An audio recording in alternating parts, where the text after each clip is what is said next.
Right, I've gone straight into it. We are now recording another podcast episode, but it's kind of like a collaboration this time. So this time I'm linking up with Frankie Fan, who's a long-term colleague and friend in the world of music, and he also runs a podcast.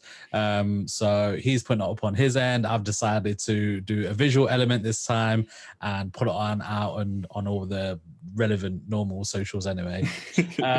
So let's just introduce each other and then we go into the theme of the podcast. So I guess the floor is yours, Frankie. Tell them. Yeah. So I guess we've known each other now probably about four or 5 years. Yeah. I started going Yeah. I'd say around for that 5 years. time. I think Yeah, so. maybe. Yeah. Yeah. So I probably known you for longer than you know me, because I knew you because you obviously run the events that I was Okay. sort of going to as a punter. Yeah. And then eventually we started working with each other.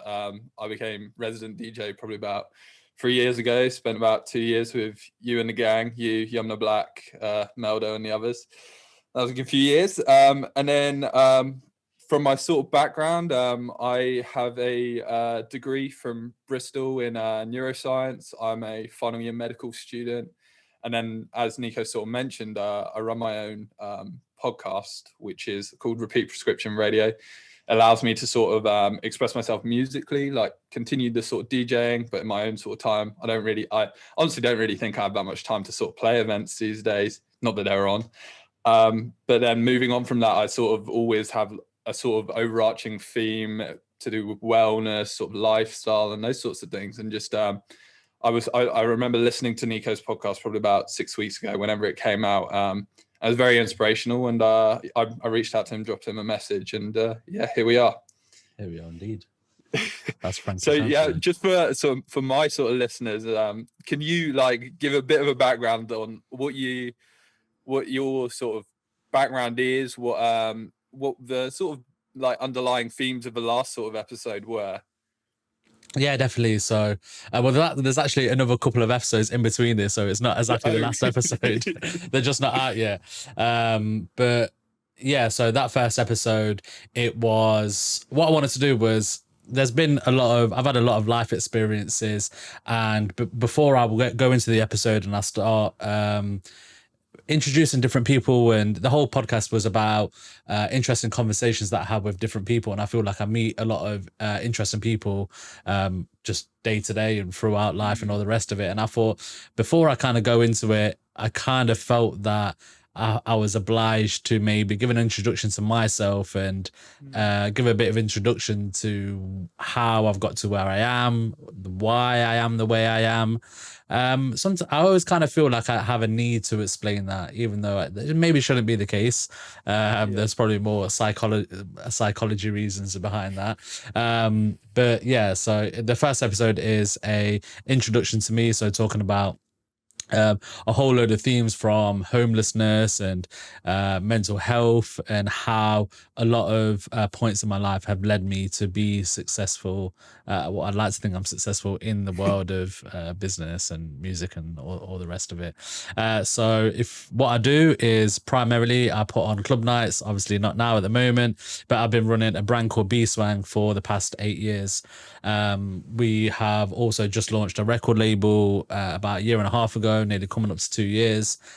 I've just opened a cocktail bar and private venue space, and I'm looking to venture into other areas of business. So I've just started artist managing.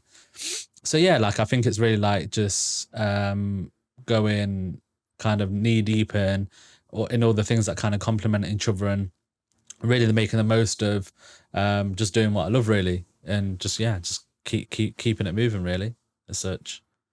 Yeah, so no, like I think that's a really good like sort of introduction to what you sort of do. I mean, from the sort of previous sort of episodes I've recorded in the past, we've kind of, when I've been speaking to some of my friends, I spoke to one of my friends about the loss of his father. His dad died very suddenly of an aneurysm. I really want to listen to that podcast. I remember seeing it. Like, I need to take the time. Let me write Yeah. that down, actually. What podcast number was it, or what was the name of it? I think it's 7. It's with Days Prism. It's called something to do with overcoming grief, I think is what I actually called the episode. Yeah. But I think like from my like I love like researching things. It's obviously I mean it's nothing to write home about, but like I'm interested in research. I'm interested in how you can sort of look after others, look after your own health. But then I think there's also a lot of power in sort of storytelling and getting people to engage with their health. It's not just about me telling you, okay, it's good to do exercise because it'll make you live longer, like point blank. Did you explain what you do, by the way? Huh? Did you explain what you do? Yeah. So I said, I said I'm a medical, like I'm a final year medical student. I'm in the process now, actually, of big brain student. Yeah. Brain student. I've been a student for a very long time. It's gonna be weird next year when I'm working as a doctor. Yeah, very weird. Big accomplishment. Yeah, it will. But I think the power of like a story is probably underestimated from a healthcare perspective. I think sometimes for doctors it's just all about the research, but sometimes it can be quite inspirational. I think people can actually make real changes to their life by looking at someone else's story and taking inspiration. And I think that's what I was sort of I was inspired by your story in that first episode, and I think that's sort of culminated in this. And I guess also I probably should say, I don't think I ever told you, but I sort of set up the podcast originally. We used to do a lot of radio together back down on DMU, and I really enjoyed that. And I remember you and Sam, you'd always do a section. It was like grown man stuff or something like that. Yeah, GMS. Yeah. Grown man stuff. And so I remember, like, let me just explain what GMS is. So GMS was put together to help students become a grown man. So in every single week on radio, we'd come with a new bit of advice that is in the world of GMS. And it could be something simple like dental hygiene, and then we'll go into that, why it's important. And it could be the case of being a great listener, like listening is a great skill, and your partner will appreciate that, or anyone, friends or whatnot, whoever. And every week would just come with something different, but sometimes it would be like completely wild, like, oh, you can't have a Velcro wallet, no Velcro wallets. You can't be at a bar and pull out a Velcro wallet. But that was GMS. No, but I like, obviously the Velcro wallet's less applicable to sort of my side of like healthcare things, but like you talked about some stuff which I think a lot of young people struggle with their mental health. A lot of everyone struggles with their mental health, and I think your ability to look after yourself and take onus for your own sort of decisions, like you would talk about cooking well, you talk about keeping yourself clean, like keeping yourself well groomed, and those sorts of things that actually have such a positive benefit on your life. And sure. I remember just thinking like this is actually really important stuff to be talking about. Yeah, like we never really thought about it that way, but like I can understand the importance of it, especially when as a student, like you're kind of setting yourself up to becoming who you're going to be. And I think it's really important. That I guess I kind of seen it when I was going to these house parties, like hearing student conversations and asking questions like, you live like this, like, no, you need to be doing it this way.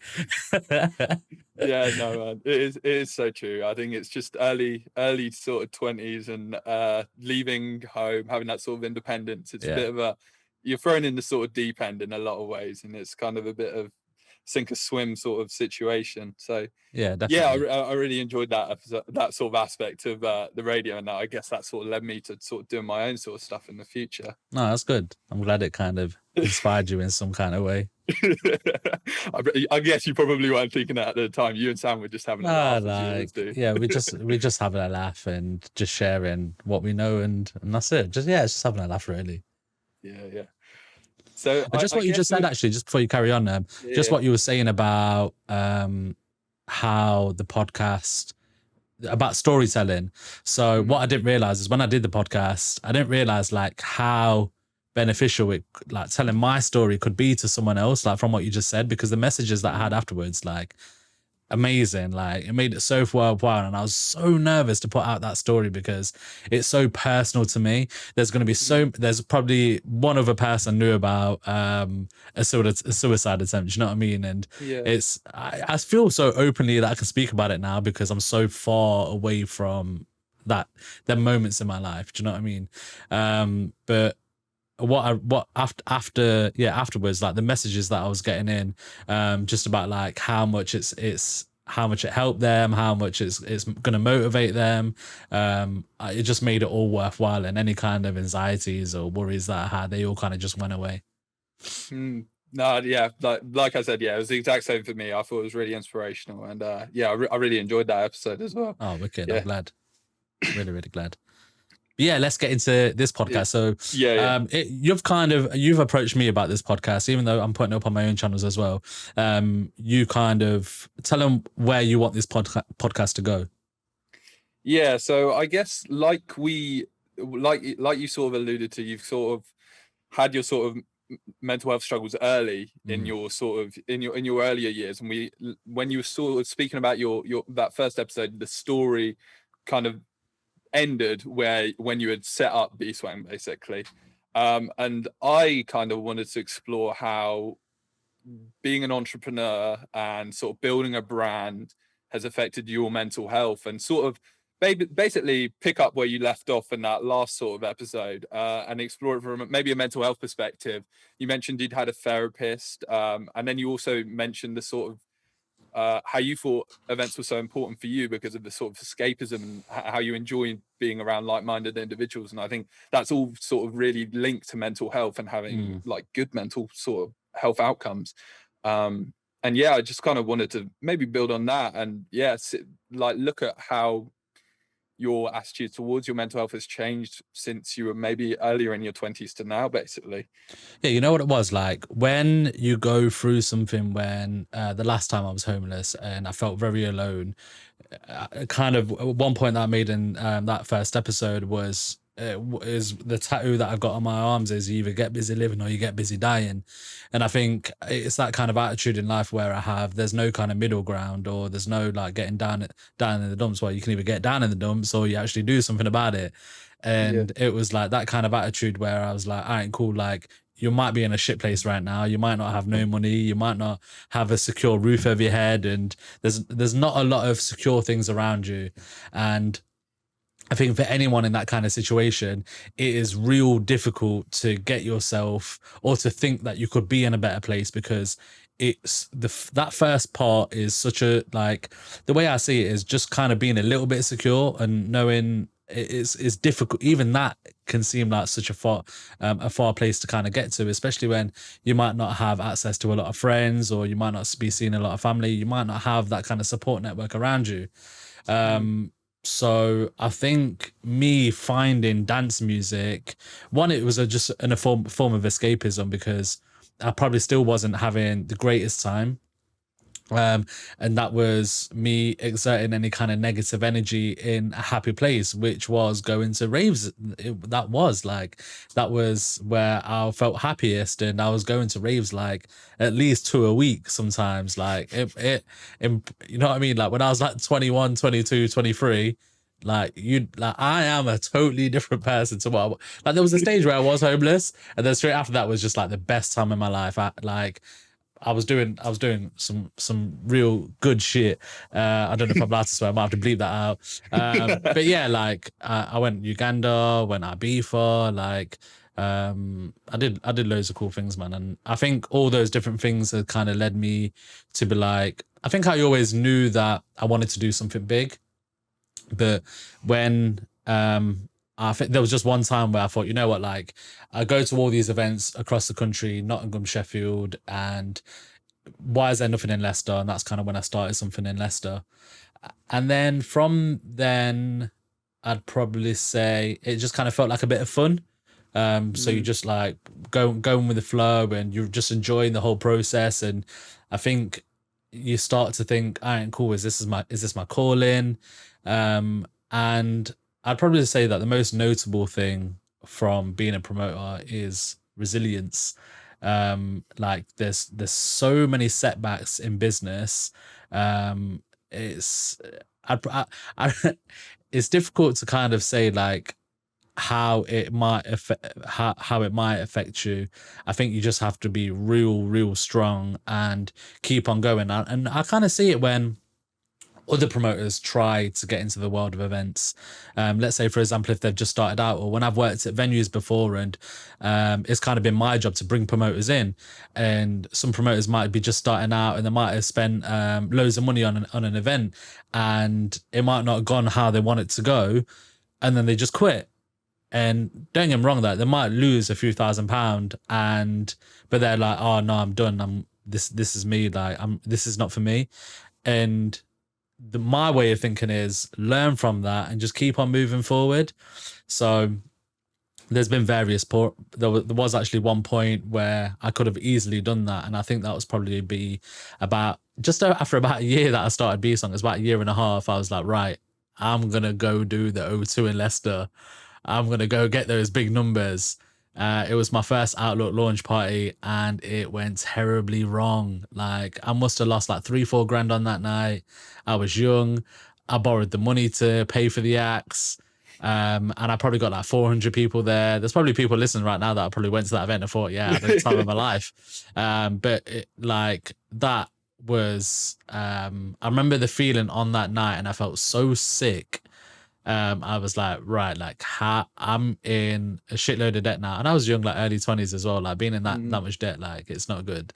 And yeah, like I think at that moment in time, I knew this was my calling, and you just carry on and you just learn from your mistakes. I'd probably say that's another big lesson as well. Like learning from mistakes is probably my biggest point I'd like to put across. And I think I've said it, maybe I'll say it all the time as well. Like all my failures have been my biggest learning points, and I welcome them 100%. Like if I make a mistake, as long as I'm not making it the same mistake twice, then I tend to question myself after that, pretty much. But I feel like I've kind of just covered a bit overall. I don't know whether we want to go through a bit more of a journey. You tell me. Yeah, I think so. Let's sort of start with you sort of said you started B-Swang initially. You sort of had that success, and then you maybe after a year and a half, you said you wanted to sort of pack in the towel because you had a bad event. Yeah. How do you? I guess building on from that and moving on with the story. I guess being a promoter, I guess the thing is you're always planning the next thing. Yeah. Also, as well, it's like all eyes are on you. Like your success, people can see that visually. If you have a bad event, they know you had a bad event, and then they know that you're not doing well. So, like, people. But sometimes that's not always the case. Like, obviously, it might look like a great event, and you might get all the numbers in, but financially, the numbers might not stack up on the other side. And I think that's one thing that a lot of people assume sometimes, especially when I've done like a few of my big warehouse events in recent years. I think, oh yeah, Nico's making loads of money. Like the cost of putting these events on is ridiculous. Like I literally sometimes like I shouldn't do it, and I'm hoping not to do that again in the future. But I do it for the love. Do you know what I mean? Like I do it simply for the love. But yeah, going back to where I first started, because I'm thinking about all the different things where there's been mental challenges, and I'd like to cover them maybe in a bit in order. So when we first started B-Swang, it was all great, everything's amazing, and there was a point where I'd probably say like after about the first year, we was working with a club owner that was actually letting underage people in, and I approached him about it, and this was at the point where we was doing amazingly well. The venues were selling out every single time. I noticed it. I was like, this crowd looking a bit too young for me. What's going on? So then I started standing on the door, and I realized that the bouncers weren't IDing, and to the point where like people were telling me saying, Nico, that person's underage. Like I know that person, they are underage. And when I approached the venue and I said, listen, why are you not IDing? Can you ID? Just kind of laughed in my face. And I made the decision to pull out straight away, as I'm not having that. I can't have my brand known for being a place where you can get in and you're underage. And I moved to a venue, and B-Swang went downhill, like because we stamped out, or we didn't use as good of venues. The numbers dropped obviously because of all the underage people that couldn't get in anymore. and going from something where the brand was deemed successful, when there was a lot of hype around it, it just kind of like dipped. It was the first time booking headliners when we moved venue, so I kind of felt that I had to book headliners to get the numbers in. But what I was doing was I was booking headliners that, because Leicester's not educated, I was booking headliners that people didn't know. But the huge headliners and some of the best producers out there, you're talking people like Icicle, Suck Knight, Big Nasty. But Big Nasty was like fairly busy. Khan. Some of those were good nights, and there were people there, but not the numbers that we previously had. And I started to get into debt a little bit from there, and that's when I had the Outlook launch party as well. And I think that period was my first period in, like, I think it was like between the first and second year where I could have easily stopped putting on events. Like, I think a lot of people would have given up at that point. But the most, I know at that time, like, I think about how I felt, and it's definitely, I don't know why I do it, but I just keep on going. Like, you just got to keep on going. Like, even I was like, yeah, I'm cool. Like, I'll learn from it, and you just keep on going. Like, I think I got a job for a short amount of the time. I think I worked in a sofa shop. I worked in a sofa shop, Sofa Works or something. I was just like, as a secretary or something like that. I worked there for like 4 months, paid off my debts to whoever I'd owed money to, and I started again. And I kind of built it up slowly again from there, and didn't book any headliners, just went back to normal resident nights, and kind of just built as such. And I guess that's probably up until the point that I kind of met you, I think. Yeah, because when I was going there, I remember it was mainly sort of resident nights. Was it Street Life? Headline. And it was in that phase where we were always down at Softbeck. Okay. Like, we were always in the basement. Okay. So was that your first year, Softbeck? I remember going to you in Street Life as well. Okay. I went to you guys at Street Life at some point in my first year, and then I actually started going a bit more in my second year. Okay. But yeah, I think at that point you guys were mainly down in the basement in Softbeck, which was a good time. That was a good time. I have a lot of fun memories. Yeah, so I guess that was about 3-4 years into it. Yeah. And up until 3-4 years, like, bearing this, like, I still wasn't really getting a full-time wage from B-Swang. Like, it was just a bit of money coming in, but I'm kind of reinvesting it back into the brand. So like, it wasn't to the point of maybe about 25 where I started to look at my finances a little bit more. And when we went to a club called Softbeck, which obviously and maybe a lot of listeners know, it's a real small club, and it was the smallest club that we've ever worked in. So I was kind of like, are we going to make any money here? Like, why are we doing it? Like, but we thought we'd give it one go, just like as a little treat, because it's probably the only place in Leicester where dance music probably played all the time. So we gave it a go, and it went amazingly well. And then we got offered to do it every week. Because we did every week, it meant the money was consistent, and it meant I was able to live a better life and actually make a wage from it. So that was probably the first time where I'd probably say, like, out of all the years of doing B-Swang, that year at Softbeck was either the happiest or the worst, and I'll tell you why. So what I just said, having consistent money coming in was great. Like, and if any promoters are listening right now, or anyone that's tried events, you know how difficult it is to make money from events.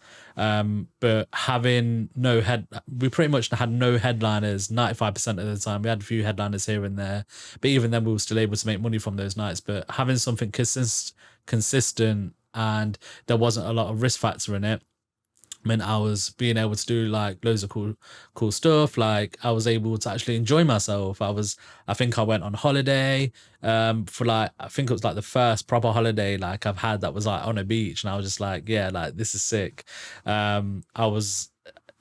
It was just a great time. I was going to London all the time. I was going to theatre. I was seeing, like, classical music shows that all these experiences. Yeah, I remember you seeing Einaudi at the time. All these experiences I was able to have, and it was the first time having that. So, like, I rinsed all my money all the time. Just I love it. I love experiences, and if anyone that knows me, they'd probably describe me as extra. So, like, I want to have the best wine or the best cocktails, or let's go for the best food.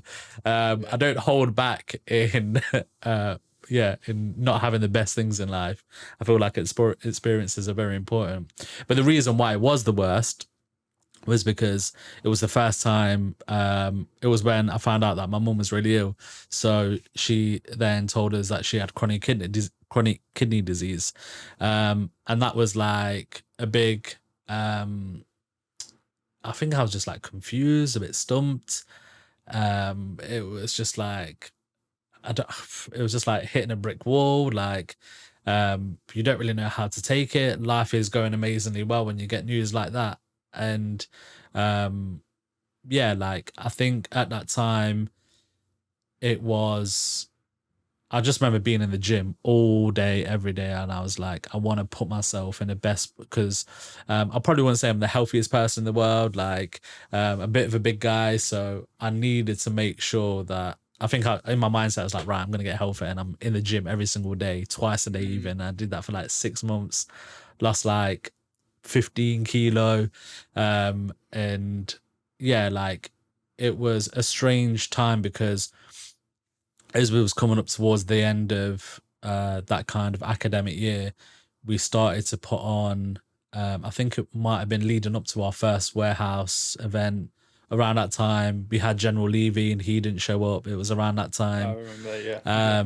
And the events were getting bigger and the brand was getting bigger. And I think dealing with that at the same time, and imagine my mood from training as well, like because I was training so much, probably a bit unhealthily. My ex-girlfriend would probably agree as well. Like I was just quite mardy all the time. And I was always split between jobs that I had to do for my mum because she was in hospital a lot of the time and work because I managed a team of people, probably like 4 people. And I just remember feeling torn between my mum's asking me to do something because so I'm from Braunston. She was at the General Hospital. Now the time between General Hospital and Braunston, you're talking a 20-minute drive. Doing that multiple times throughout a day, it's not ideal, especially when you're busy with work and let's say, for example, during freshers and all the rest of it, and you're planning and God knows what. And doing that in traffic, like really, really frustrating. Now I could be somewhere in a meeting and I've got a look at my phone and my mum's saying, oh, I need this. And it could be something so small, but in my head, like it kind of ripped me to pieces. Like I felt like it was just not a good feeling. I think that's when I started to get really anxious. I started to get really stressed out, not really knowing what to do or how to approach things, how to tackle my jobs. And it really, really did throw me off course. To the point where the next academic year, when we did the Manu Leng night, I don't know if you remember that. I don't think you might have left by then. I'm not too sure. No, I DJ'd at that one. I think that was my last year. That was my last year. Okay, yeah. I was starting to tone it down. Yeah, so that night, it was the second warehouse event. It was the biggest, is the most money I've ever spent on an event, and a lot was riding on it. A lot of money was riding on it, and spending that much money on an event, and it was the first time doing that, getting a huge amount of numbers that we never had before, and it was looking like it was about to sell out. The health and safety factor of putting an event on that size, which I've never done before, and I can remember, my mum just being really ill at that time as well. I remember in the summer, it was something so small, but I think I remember I was in my car and I was around a general hospital and I had to go do something that was really important with my event. I think it was a meeting or something like that. And I had to go do something that was really important for my mum. And it was probably, I think it's the second time I've ever had a panic attack. And that was an experience, to say the least. Like, I've always, like, when people talk about panic attacks and anxiety, I'm like, yeah, you get a bit nervous when you go out before a night out, and that's probably the thing I most associate it to.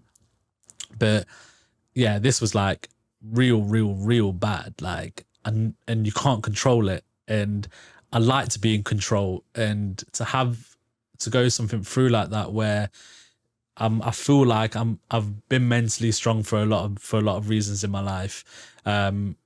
Going through that at that time, it was, yeah, like I remember. So do you know the Tesco on the corner opposite Crown Hills near General Hospital? There's like a bakery there or something like that. Yeah. I think I know what you mean. Yeah, so I've pulled up into there and I was like, right, I need to take a break.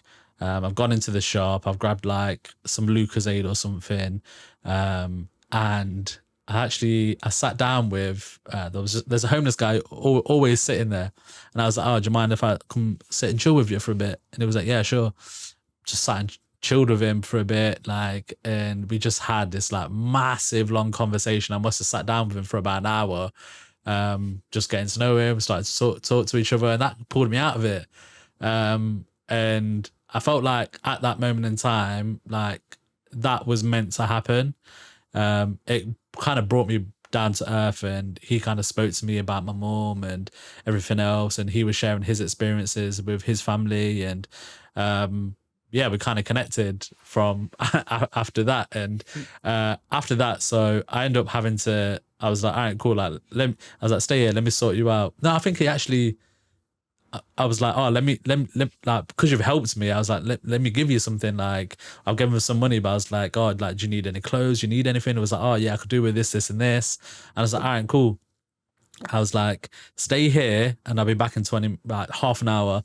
So I went home, just grabbed loads of clothes that I didn't wear, loads of B-Swang merch, came back and met him, gave him all the stuff. And yeah, that was that. And I think after that, I think around that time I was still getting like kind of stressed out about everything. And it was the first time where I remember coming out, I think I was going to hospital like every day at that point. And I think I came out of the hospital at one point, and I just felt I need to speak to someone because I can't, it's affected my relationship with my ex-girlfriend. And I don't really know what to do. Like, I felt a bit stuck, because there's, again, like just going back to like, there's people that rely on me within my team at work. And when you're kind of leading the way, and we know that this is a really important year, we're putting on this huge event, we're going to smash freshers, we're going to do this, that, and the other. It was kind of, yeah, I was like, right, I need to speak to someone outside. Like, I know people have suggested a therapist, this, that, and the other, but I ain't cool. I'm going to really go for it this time. So I just looked up online straight away. You know what, as well, like I have actually tried to go through my GP, and my GP's fobbed me off every single time, which has been really, really, really annoying. So I have tried through the normal channels through seeing your GP, but I didn't get anywhere. Yeah, it's a failure of the system because it is exceptionally hard to get therapy through the NHS. You'll be even if you do sort of make the criteria, you'll be waiting at least 18 months. Yeah. And sometimes I think antidepressants have a role for treatment in depression. They're really, really important. But a lot of people don't want to be on drugs. Yeah. And a lot of people, speaking to someone is probably more useful to them than giving them drugs for anxiety, giving them drugs for depression or whatever. And it's a complete failure of the system that you have to wait 18 months when some of these people really, really need it. That's crazy. 18 months. That's a madness. And I can understand why the short term is to take drugs, and I know loads of people that do, and they seem to be better off for it, and it does help them. For me, I'm the complete opposite. I refuse to take any antidepressant drugs whatsoever. Like, I don't like putting drugs in my body. I don't even take paracetamol anymore if I try not to. But yeah, so I went to, I Googled just a therapist, and I went private, and I started going to therapy alongside everything else that I was doing. And that was really hard at the start, going to therapy. Like, I remember the first session, I hated it. I was like, what the hell is this? Like, I can't, this is I was so pissed off after the session, just because she not even made me, like, I'm quite an open person. I will speak about stuff, whatever. If you ask me anything about my upbringing or anything, I'll speak about it if it comes up in conversation, but generally it doesn't anyway. But because obviously we're there for that, and she kind of spurred on questions, it got me talking about things that I didn't realize, and how certain things have affected my life for the reason why I might be now. And them kind of realizations got me really upset. And after that first session with her, and then I carried on. I stuck at it, and it's probably one of been the best things in my life to be even more mentally strong than hopefully than what I was. And I think it came at a really important time when the events are getting a lot bigger. There's the brand's a lot bigger. There's a lot more eyes on you. So not in terms of Leicester now, even like across the country, people know about Beastwang. So we had like loads of hiccups along the way with there was loads of different factors of things that were going against Beastwang at that time, along with the factor with my mum being ill. So yeah, like therapy helped me a lot, and I probably went consistently every week for about a year and a bit, to kind of, yeah, I'd probably say like a year and a half maybe, before I even started to bring the sessions down. I think I started to go like monthly, and to the point now where we still speak every now and again. Probably like if I'm ever super stressed out, then I'm up like, hey, like I need a session right now. I need to talk about something. And it's great because the reason why I recommend therapy, people think it's because it maybe shows a sign of weakness, or you only go there if you're if you're seriously mentally ill and you got something wrong with you, or you're tapped in the head. But it's helped me through loads of different factors in my life to be able to understand things. So that could be from my normal day-to-day routine and my relationship with my dog, the relationship that I have with my mum, my relationship with work, and the relationship that you might have with partners as well. And I think what I've able to learn over the past, however long I've been going therapy, is how to tackle situations that have been put before you that do seem difficult. And I think over the course of however long, she's given me the tools to be able to approach situations and be like, all right, cool, I know how to deal with this. So I 100% recommend it to everyone. Like, it doesn't matter. I think so many people have stresses in life, like, and maybe are not afraid, or afraid to speak about it, or afraid of opening up. And I think I 100% recommend it to feel liberated, for sure. From all walks of life, I think everyone could do with speaking to a therapist in some kind of way. But again, sometimes it's just friends. Like, then friends can be therapists. Do you know what I mean? Like, I think just talking to people in general and having a great support network around you helps a lot. But sometimes it's nice to have someone outside of that circle as well. I can't remember, I was speaking to this the other day about someone, of how important it is, and not to offload it on maybe your partner. I'd probably say like that's a big one. Like, you can be super stressed out, and it's your partner that you speak to every day, whether you live with them or don't live with them. That can have an effect on the relationship, and a negative one. So having someone outside of that circle to kind of offload your stresses on, and trying to figure out how to navigate through your life and all the challenges it has, I think that's been very important, and I 100% recommend it. I feel like I've spoken too much there. I feel like I'm speaking. No. You said so much, man. There's so much I want to talk about from that. I mean, Go on. I kind of just let you talk, and it was like, oh, we're going for it. So I think I'll probably like work my way backwards, actually. So you said that obviously you developed all these tools from going to your therapist. That, like, I guess these sort of tools, is it in the sense that you now feel that if a situation becomes really, really stressful, you now feel we're able to cope with it? Like, what sort of tools are we talking about? Pretty much, I think it might differ to different person to person, but my own challenges that I have in life is when I don't know how something's going to go, and I get really anxious about it because I might be out of control, or I just don't really know what's going on with the situation. And more time, it's just me taking the steps to being able to find out about the situation. And I'm trying to think of examples. I can't really think of any examples, but I'd probably say, like, it's not leaving things to fester in your head and think about different scenarios that haven't happened. And that might resonate with a few different people, but that was the case for me. From normal day-to-day stresses. And I think the thing that I've learned is, all right, cool, if I go to my therapist, what will my therapist say? And then, all right, cool. Like, I know what she would say because Yeah. I've been going to so many sessions with her, so I know what her response is going to be. So that was the kind of main tool for me to be able to adapt to a lot of things in my life, to maybe so I don't feel anxious anymore, so I feel confident. So any kind of big challenges that I face, I know how to deal with it. But that's not to say that I still don't speak to her. And I spoke to her recently about a certain situation where um I think because she's so experienced in dealing with so many different clients, she can speak about loads of different areas. So the most recent one was something about business, and because I assume that she speaks to so many business clients that are maybe even a lot bigger than me, so she can maybe give some advice in terms of that sense to help me as such, if that kind of makes sense. So I'd still go to her for some things, Yeah.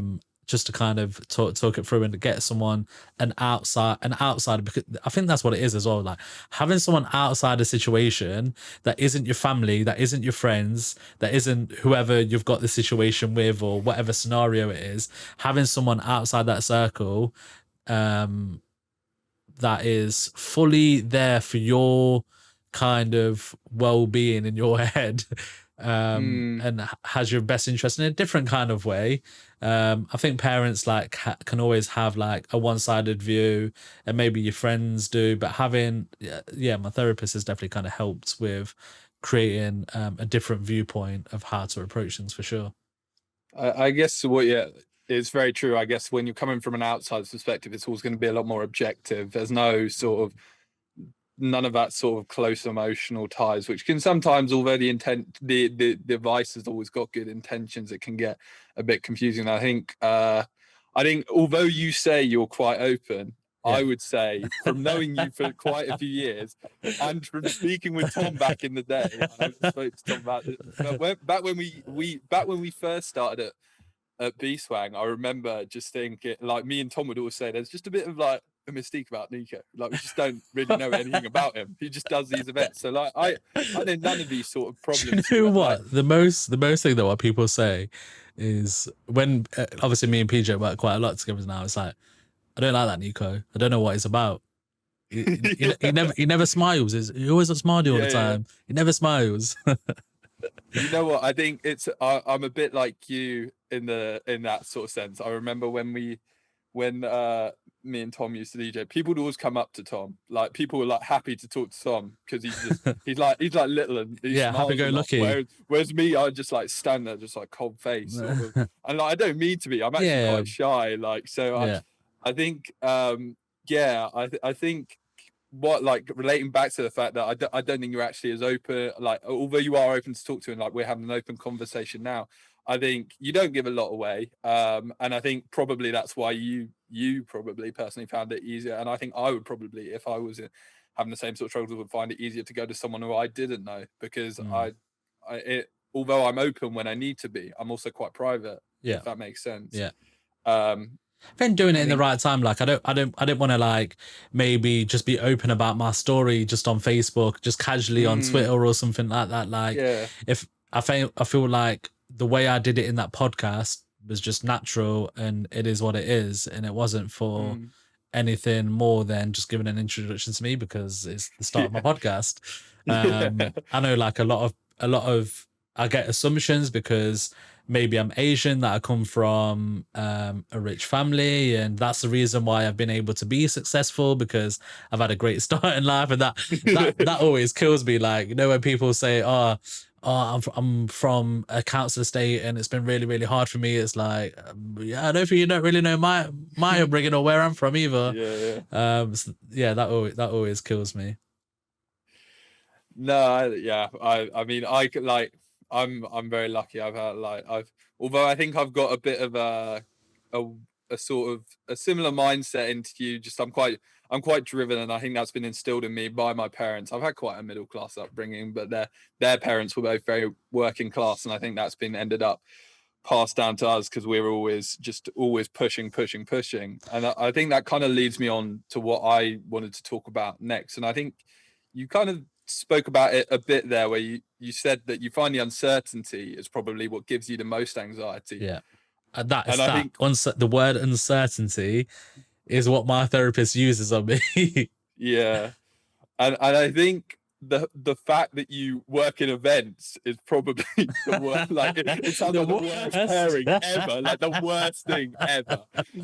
And I would find it stressful. I could like I ran one event right before I left to go to Bristol I think I remember to that. do my degree, and that was so stressful. Like it is so stressful, and like I think there's a lot of uncertainty, and I think when you throw events, you're obviously doing this for people, but you're putting yourself into it. You're putting a bit of your personality into it. The branding is your personality. The sort of music that is getting played on the night is an extension of you as a person. I Yeah. think that's why it becomes hard when if things go wrong. I think you tend to take it a lot more personally. Obviously, there's the Yeah. money side of it, Yeah. but I think because you're putting so much of yourself and your personality into it, it becomes a bit of a bigger blow to you as a person. Yeah, for sure. And I think like that, let's say for example, like where there has been negative backlash is from when people don't like the way I do things, or you could call them haters as such, you know, when people like write shit online on Facebook. The amount of people across the years, and I take it so personally as well. I think more so I'm better with it now. I'm just like, yeah, whatever. Like, I think I've got past that point now, but there was a point in my life where like if someone came out and said something that was negative about my brand, or that was something personal about me, like, and they don't even know me. Like some of them like have never even had a conversation with me. And that was real hard to take, because I always want everyone to be happy, and I always want everyone to feel welcome, and I don't want to do anyone wrong in any way. And I just try to focus on what I'm doing. In the world of promotion, like it's so cutthroat and people are always out to attack each other. One thing that I've always wanted to do with B-Swang from all the other promoters in Leicester was just keep my arm's length away from everyone. It's like, I don't want a relationship with that person or that person, that person. They might be great, but I'm happy just doing my own thing and I'm focusing on what we're doing, and anything else, like, we forget about. But yeah, like in terms of putting yourself out there, yeah, maybe the wrong thing to be into with all the uncertainty, for sure. But here we are, like whatever, 8 years later on B-Swang, and I guess prior to lockdown, like in the space of like I saw it go from the basement to the O2, and like I remember even when I started, we spoke like we all spoke about it, me, you, Jack, whatever, we all spoke about the O2, like this is it, like once that's done, that's it. At the start of B-Swang, my goal was to fill out the O2, and maybe by the time I'm 40 or something like that, I want to do Victoria Park. That's the next goal. I'm not joking. Like, that's what I want to do. Yeah. So we've got to the point of doing the O2 now. The feeling of when I did Chasing Status, it's not my first event at the O2, but the first, obviously I had that one that flopped ages ago, but to have that event sell out meant so much to me, because I failed the first time. I felt like I'd reached a point where my knowledge of putting on events, no one is able to take that away from me. And if I wanted to put on a big event again, I know how to execute it. And that's kind of a bit of security for me. Obviously, it's really, really bad now, and I can speak about COVID a whole different time. But at that time, I felt amazing. I was like, right, like this is it. This is now where I might be able to afford a house now. I might be able to have the security of having a roof over my head for the first time. And those things in my head, like, were amazing. Like, I felt so good, so good.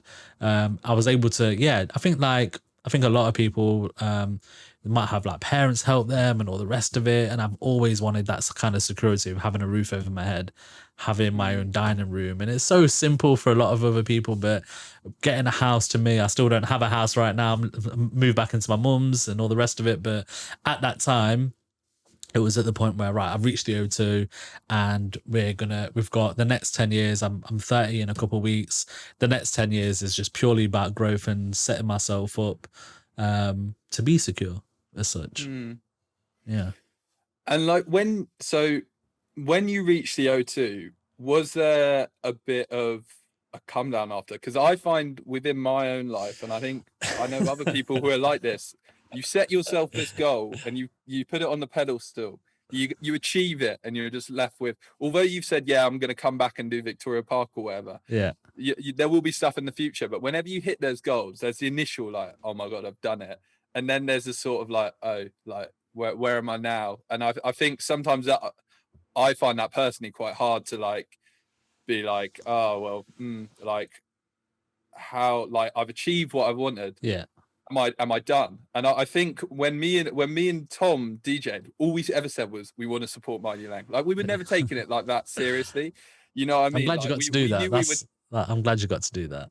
Yeah, no, you know what I mean. And like we that was all we ever wanted, because when we started listening to underground music, we just bashed Mighty Lang. We thought they were the coolest guys ever.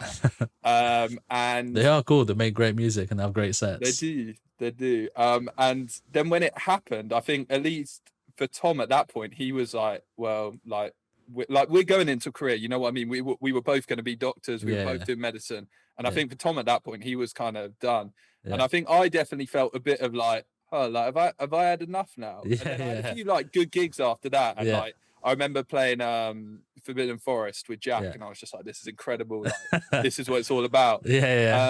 But it's hard sometimes, man, to come back from that goal and be like, all right, what's next, and sort of strategizing and sort of just being able to actually savor that moment, because you haven't put too much, you haven't set it on this really, really high pedestal, if that makes sense. Yeah, I think when we reach the O2 or with any event, if anyone asks me, I'm just like, yeah, that's cool. I was like, yeah, but this was wrong, this was wrong, this was wrong. We can do this better, we can do this better, we can do this better. And that's always my attitude on majority of the nights. Like, I'm like, yeah, we can do better though. And I think I think I always have like that level of that kind of level of perfection. I think I'm a perfectionist when it comes to my events, and I want every single thing to go right. Nothing can go wrong.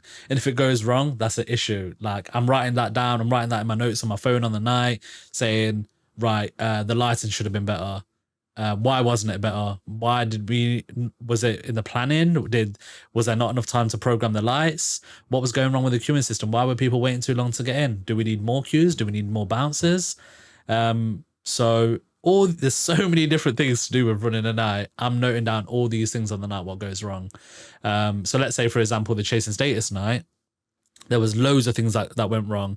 And I think it was more so the case of, it was the first time putting on an event there. They didn't know how we work. We didn't know how they work.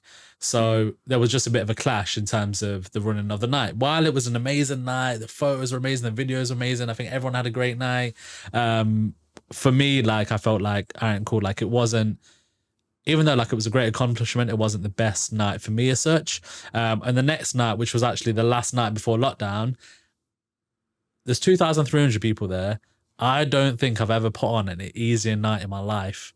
Honestly, like, we implemented everything that we thought went wrong, and it went super smoothly to the point where I turned around to PJ. I was like, why am I not stressed out?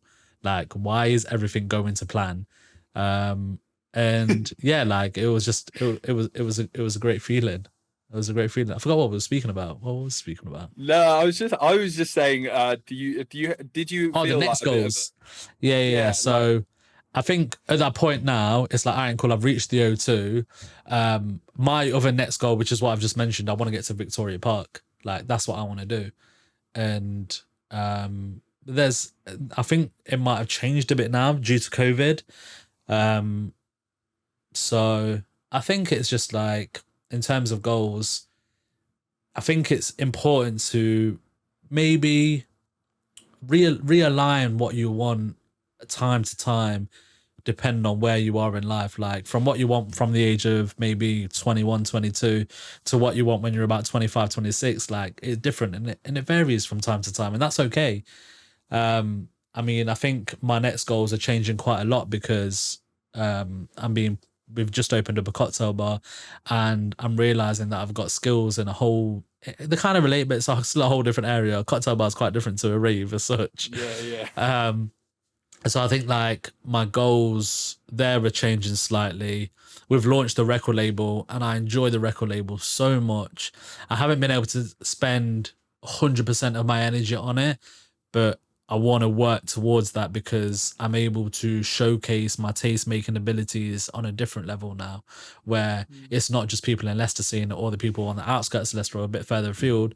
The world can see your taste making abilities and showcase and get into the label and buy the music that you like and support the brand. So I think there's a few different things that change. I think it's just always setting your sights on something more, because if I think without that, I think life would be very stagnant. I think it's kind of like when you think about kind of, for me, like the meaning of life, if you take all those things away, what would I be doing? Just sitting there playing Call of Duty or playing Among Us, or I don't know, just doing what in a 9 to 5, and just, I don't know, like it doesn't sit right with me just not having more goals. I'm sure like it is totally fine to go do those things and like just enjoy the moment of spending time with your loved ones in the evenings and on the weekends. But where I get my drive is from achieving big goals. I think there might be something to it in terms of having to prove yourself and something like that, or I don't know what, but I think I've always want to achieve, and I don't think that will ever be taken away from me. I don't think I could ever just sit back and relax and be like, right, I'm done. I don't want to do anything else. I think I'm always want to be like, all right, cool. Is there anything else that I want to do? What else have I thought about doing before? Yeah, I think for the positive effects of having a purpose, like a genuine, like you said, that drive to do something on your mental health is so underrated. I think when you lose that drive, that's when things start going wrong. And then I think back to that first episode when you said you lost your job, you were living in that really, well, you're barely like making pennies, you're living in that very, very cold flat, like you're not paying any of your bills, and all your friends had left you. There's like sort of social isolation element because all your friends have gone to uni. And I think it is really underrated just having purpose and having a drive to do stuff. And I think that's when you need to be worried, when you're not Yeah, for having that sure. drive. Like when everyone that I speak to, I always say, are you happy? What do you care about? What are you passionate about? And I speak to loads of people. I speak to lots of students and people that ask me for advice all the time. And I always try to push people to whatever they're passionate about. Like might not even be making money. Like it could be, I don't know, you want to work at a homeless shelter, and all right, cool, go do that and go as far as you can with that. Like, don't stop. Like, be the best person, be the best possible version of yourself that you want to be. And I think finding whatever, I mean, it's easier said than done. There's a lot of people out there that probably haven't found their calling or really know what they want to do. I think it's important to maybe like try different things that you've always wanted to try. And yeah, people might even at that point, people might be too scared to do that, or might think it's too late. Like, it's not too late. There's no age to it being too late. Like, go do what you want to do. Like, it's so important, so important. Because the thing is, like, the thing that worries me the most is having regrets in life. I couldn't have that, and I don't want any of my friends to have that, and I don't want to get to an old age where my friends or anyone around me hasn't done what they want to do in life. And if I can kind of encourage them in any way to be like, I ain't cool, like, when you're gonna do this, why are you not doing that yet? Like, yeah, that's kind of my kind of ethos around that, I guess, as such. Yeah, it is having that question with yourself, like, you're saying you want to do it, why aren't you doing it? And I think Yeah, that's an why are you important not doing it? Like, thing. Yeah, like, why are you surely telling me about it? Just do it. yeah, just do it. Like, is that not going to make you happier? Like, do all the things that you want to try in life, for sure. Like, you've got one life to live, and I think experiences are part of that. Whether you do, well, even if you don't enjoy it, at least you've tried it and you know that it wasn't for you. You can try something else. You know what I Yeah, mean? yeah, 100%. And then I think probably the last thing I sort of wanna touch on, going back, because we kind of discussed your story and like the timeline. I think right at the very beginning you sort of spoke about like how much, like, just even slightly before you were setting up the brand, how important music was to you and how you had such a good time both setting up the events and both going to events around the country, Ibiza, etc. Um, and I guess I want to sort of explore how you think music has changed your life for the better, how you think music's been positive to sort of help your mental health and those sorts of things. I think I kind of touched on it briefly with PJ. So if you don't know who PJ is, he's like one of my business partners who DJs for B-Swang. It goes under the name of Yumna Black, and it's kind of a bit off topic, but kind of relates. We was talking about how so in India the dance music scene is growing pretty big at the moment, and we was talking about why so let's say for example at the B-Swang crowd there's very few people of color, and that's even at with the people there's people of color behind the event, do you know what I mean? And there's still barely any South Asians, barely any like Afro-Caribbeans, and all the rest. So it's kind of like I was in the when I kind of thought about like what is it that helps the people that are South Asian in the crowd and what enjoyment they get out of it. And I think it's kind of to feel liberated from any in South Asian culture. It's very strict, very regimented, and I think what was the question that you asked again? I was Trying to just figure out where I asking was going. about like the effect of music on your life more broadly, and then sort of delving into the mental health side. But no, keep going with this, man. No. Yeah, so then kind of like the way music is, and specifically dance music and the culture around dance music, I think it helps you feel liberated and free, because the vibe at the event, everyone's on a vibe, like everyone's here for the music, and everyone's not, they might not even be there for the music, they're there for the general vibe of the event. Like everyone, it's not about what color you are, what kind of views you have. Like everyone's just there to kind of have a good time, and everyone's super, super, super friendly. And when you kind of contrast that to a lot of people's lives, like some people, especially when people are starting to find themselves when they're in their early 20s, people might come from really super strict backgrounds where they're not able to express themselves. And when I look at definitely South Asian culture, probably even in a sense to people of color and maybe anyone, like not being able to express yourself and then finding an outlet to express yourself is amazing. And I think a lot of people find that within dance music, with the way dance music is set up, the whole community aspect from the people itself, and how music makes you feel.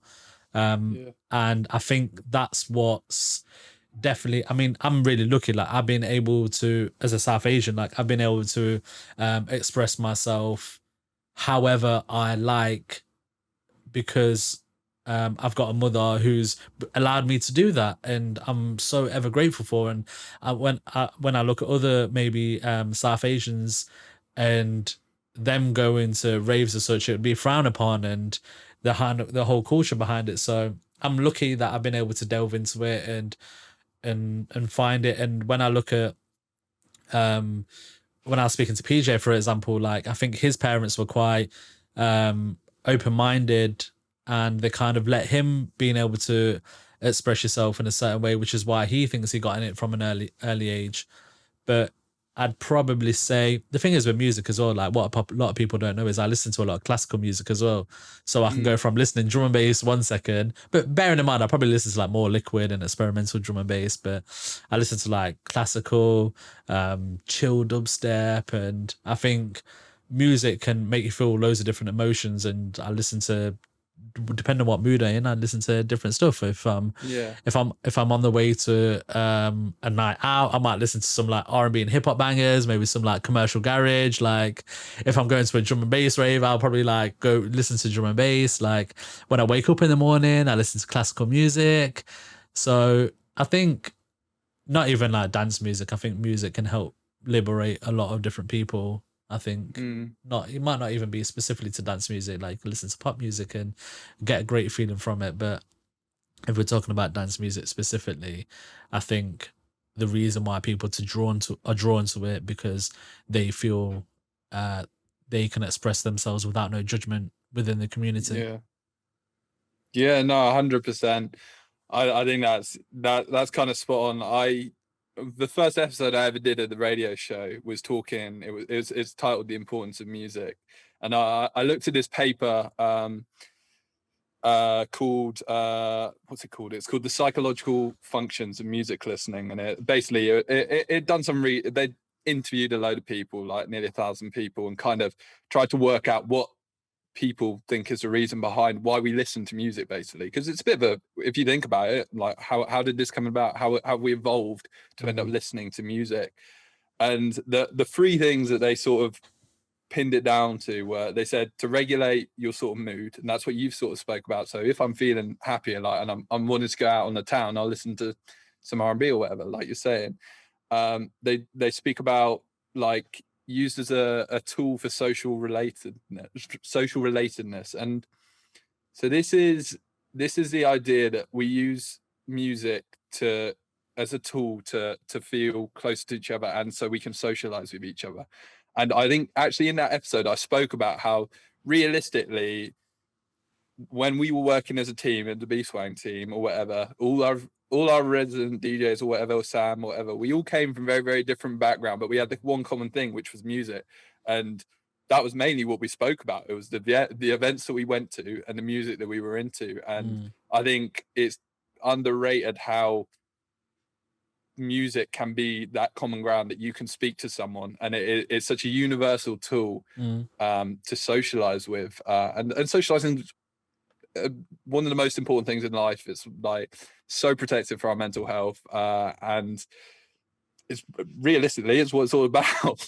Yeah, definitely. In a like, lot of senses. Just when you're speaking about there, I think about the times where I've been to Outlook Festival, and Outlook Festival reaches so many different countries. There's people from there from all over, and you could be skanking away to someone from India, someone from Japan, someone from Italy, like, and it's amazing, like, for sure. Like, it does bring people together, and you do have that common interest, even on maybe not even people from across the world, but more so at your unis. And yeah, like you said, people are from different backgrounds, different classes, different experiences, and that gives people a talking point and gets people connecting together where people might not normally connect together. And as one of the reasons why I started B-Song, which I've spoken to about in another podcast, was it brings people together. And the thought of bringing people together from both unis and the locals in Leicester is an amazing feeling, because I know the connections that happen off the back of it.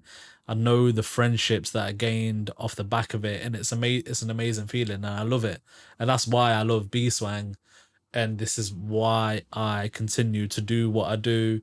And I hope I do it for as long as I live. Or do you know what I mean? I hope there's never a time where I'm like, all right, I'm gonna pack it in now. Like, I think having that kind of ethos and keeping that ethos, because I think when you get to a lot of big promoters, like, I'm probably going a bit off topic here, but a lot of big promoters, when you put on big events, it's just about money, and it just becomes a money thing when you get to a certain stage. And I think where I'm right at now with B-Swang, like, it could definitely be that case, and it's probably a case with a lot of people that get to that level. And what I want to do is I want to showcase what B-Swang is about and what it stands for, and I never want to let go of the feeling of why I do what I do and the importance of bringing people together.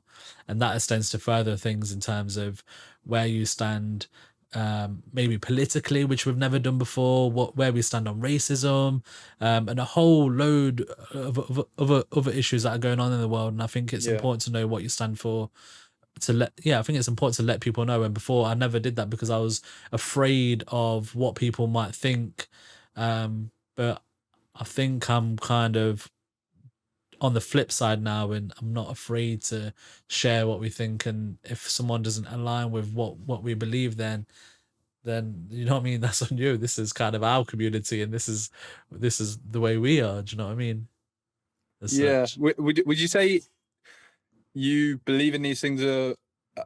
Is it you feel events over the years have given you that ability to sort of feel that you're in the position now where you can fully take the brand in the direction that you want? Or is it that you feel that the brand is now big enough, you have the power to sort of influence more, and you're maybe a bit more I think we definitely have the power to influence a lot more. I think it could be detrimental to the brand. I think when you do get into the bigger the numbers, there's probably people out there that like going to dance music events, but they probably might not have the same views as us. Do you know what I mean? Or the majority, and that's difficult to approach, especially when you do get into those bigger numbers. I think because you are aiming to get those big numbers, and you go to your festival and things like that. But I would think when I know it can be done, because when I look at someone that does do it, I look at Boomtown, and I think Boomtown doing it in such a way that they're still able to get those big numbers. And I think it's what for them to show what they stand for has obviously proven that it hasn't been detrimental to them. And I think if done in the right way, then yeah, like I would still like to venture, on that path as such. Yeah, I don't know if that was the answer to your question. I don't know, man. We seem to get sidetracked all the time, but it's there's I go there's off on so a many tangent like and little just chat some bob. but there's so like honestly, I think we could probably I guess chat about loads of stuff forever. But I think so. What would you say over the years? I guess to sort of sum up, because we've been speaking for a bit now. Yeah. What would you say over the years are your sort of key things you've learned as an entrepreneur, learned as overcoming these sorts of strives outside your business life, being a carer, having worked with a therapist? What are the things that you think are most important for people's mental health? I know it's a bit of a That's big one, so important. I'll give Ooh, you a second. that's such a big question. Such a big question. That's important for mental health. But I'm just trying to think of advice I've given recently. What's important to mental health? I think there's an element of good routine and physical well-being. I think that's one, but that only goes so far. Obviously, you could be really good in shape and all the rest of it, and that definitely helps to relieve some parts. But there's definitely some elements that ain't gonna help you. And I think when I look back to it, what's been the biggest thing that's helped me? I think understanding your self-worth. I think that's really important. Understanding that it's never too late. I feel like I can reel off a whole list of things. It's fun, man. Not being afraid to fail. If I think having a great support network around you is really important, but if you don't have that, maybe look to seek a therapist, and that could be your outlet. That could be your support network. What are the biggest things? If I could choose anything right now, what would it be? I'd probably say my therapist has helped quite a lot. Or it's definitely helped me get to another level in my head. Like it's weird how I think about things, but it's kind of like leveling up. Do you know what I mean? And I feel like Yeah. you get to certain points in your life, and you might get a bit stuck, or you might feel like it's let's say for example with a business, you get to a certain level and you get stuck. That's kind of I felt like where I was in my head up until the point I got a therapist. I felt like I was mentally strong, and I've had loads of challenges to prepare me for a lot of things that I'm going to face. But then they got to a point where I was stuck, and I needed a therapist to help me level up to the next level. And there's probably going to be another level somewhere up here, maybe when I start to have kids or other challenges in life. Like I'm 30 in a couple of weeks, where I'm going to have to level up in my head even more. Do you know what I mean? Yeah. And I think just I'd probably say like having a support network, being grateful has helped a lot. Also, as well, like what gratitude. You know I what? was going to There's touch something that on I this. saved. There's something that I saved today. I think it was today, and I'm gonna go over it. Because I was thinking, I remember you when you were speaking about how you sat there with that homeless man and you gave him loads of stuff or whatever, and I think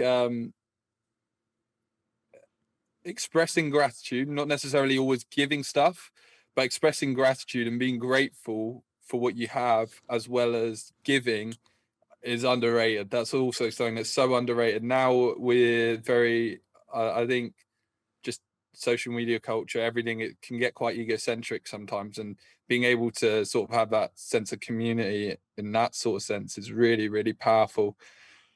I don't think I saved it. I'm really annoyed. Yeah, so just sorry, man. No, let's carry on.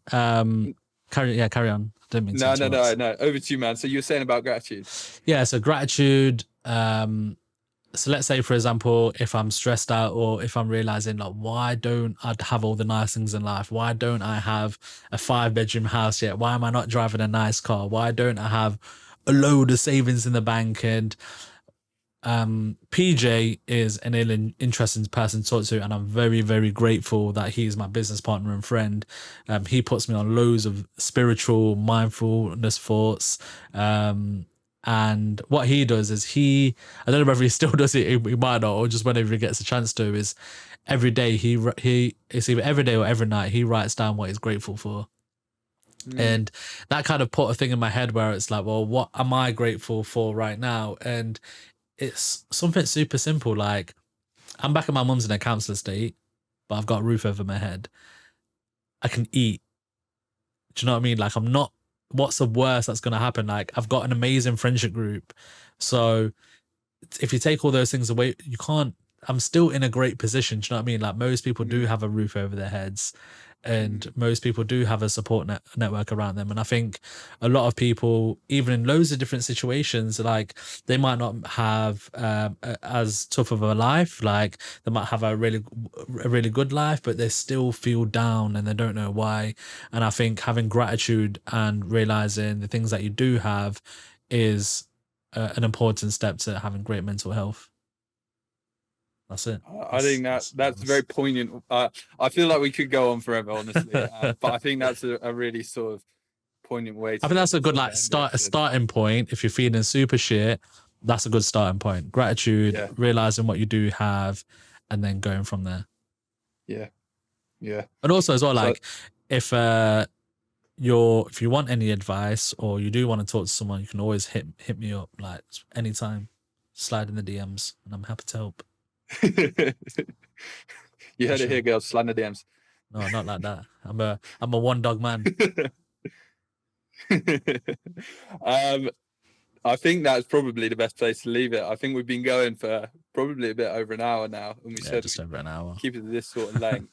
Yeah, definitely, for sure.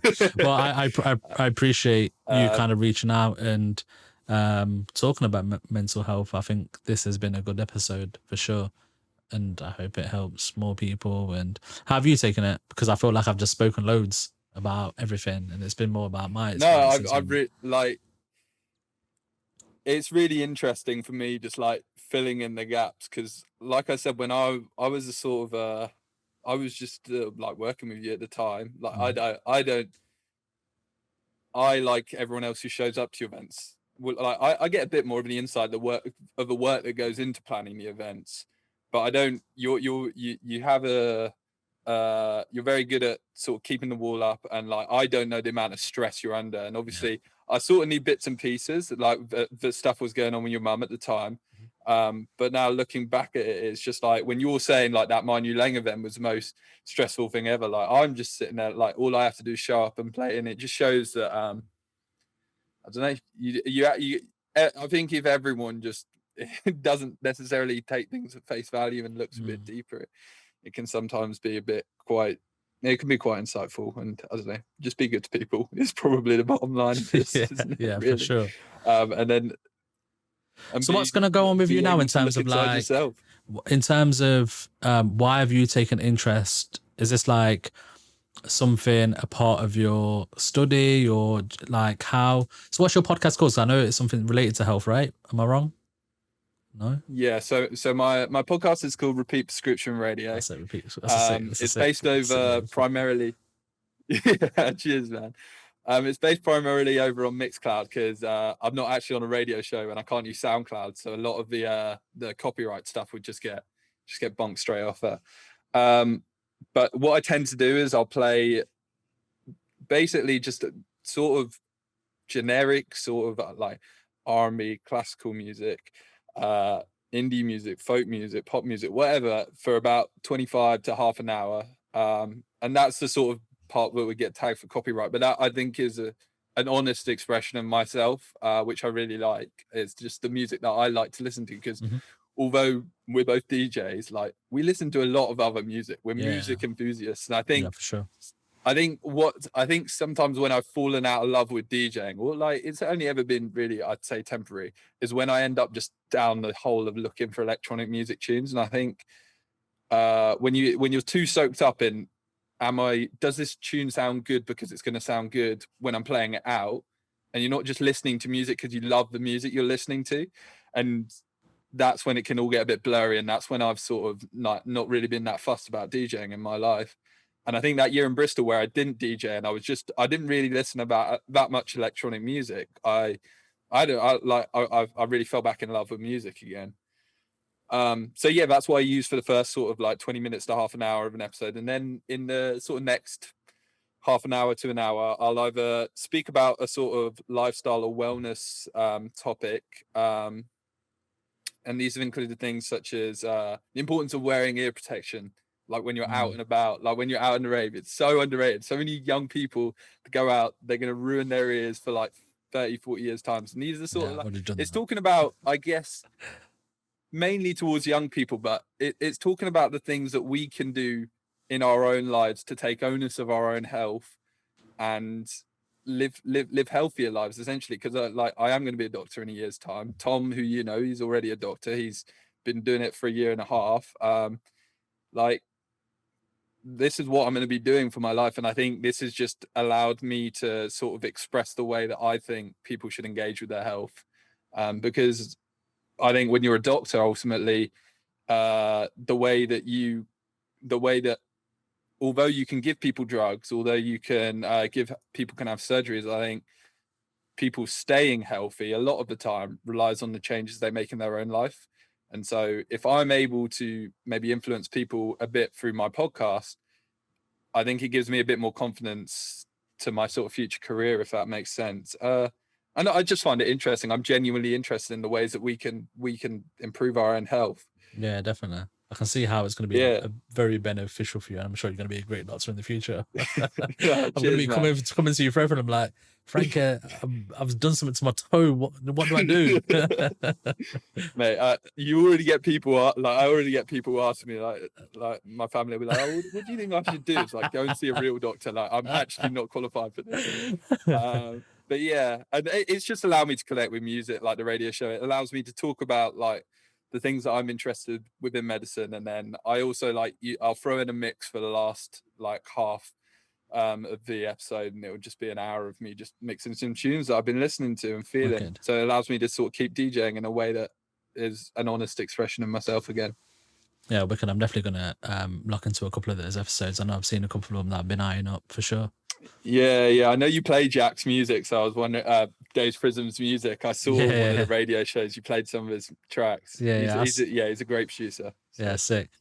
But yeah, I think that concludes the conversation of whatsoever. You know what? Like these are exactly the conversations that I do want to capture, and this is why I want to do the podcast, because we could have had this conversation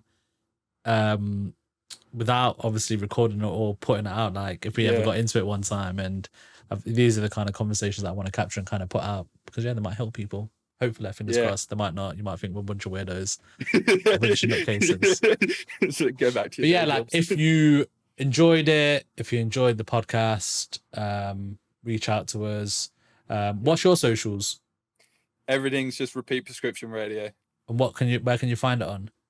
Facebook, Mixcloud, SoundCloud. I'm setting up an Instagram. Like sick. I'm not this isn't some big thing where I'm going to take over the world. This is just mainly to my friends and extended friends sort of thing. But yeah. You can follow me at Nico the Beardo. So obviously, you know, the podcast is called Last Night a Rave Saved My Life. But yeah, like you can get at me on all the socials at Nico the Beardo. But yeah, thank you for watching. Thank you for listening. And yeah, speak to you very soon. Take it easy, man.